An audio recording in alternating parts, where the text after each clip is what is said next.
Mandityibeleke phezu kwesiba ndityibele ndityatyadule ndityandyutye ndixele ityandyana lentyandyushe into enka yemali ndiyibhentsise ndiyiqhubele ngeziganeko zelilizwe ndixhosise ndixhoxe isixhosa sakweXhosa saxaka amaxhego kaze bhentsele ukudla ukungcuba kaxaka phezu kwekhaya ndigqibe ngoba nam ndingumXhosa. Hoyina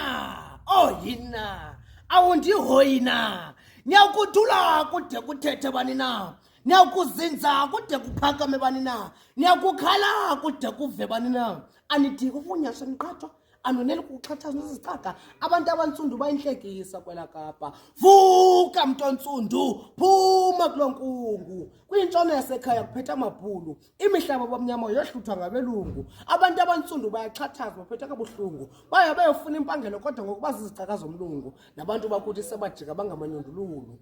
Hanexhego khawuvuke nasiwe sakho sibuke, abantu bakho bayafa indlala. Le nkululeko nelulilo namagqali yatshabalala, abafundi abasazi kweni bayazabalaza. Abanye bafundile baqolatha isidanga kodwa abaqashwa beke imbiba beke ibuzi bathetha apha naphaya kunzima uqasha, bahlala bengaqeshwanga iminyaka. Uluthe luxozizwe bese luyatshaya, isiwe saxesha ndlebe zikhanyela ngasefudukela kwantshabalala. Iphi na impepho sekunqola waqhawuka ujinga abantwana bedlala.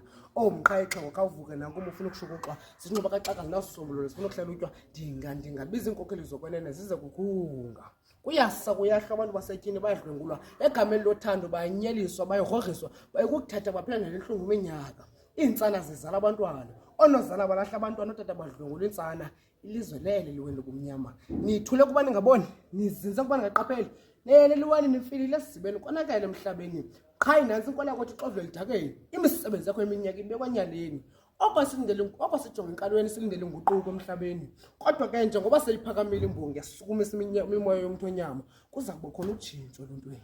Kazibe kunganjani na xa besinokubambisana, sale xa kufika utshaba, sixhasane sikhankase sibe mxholomnye.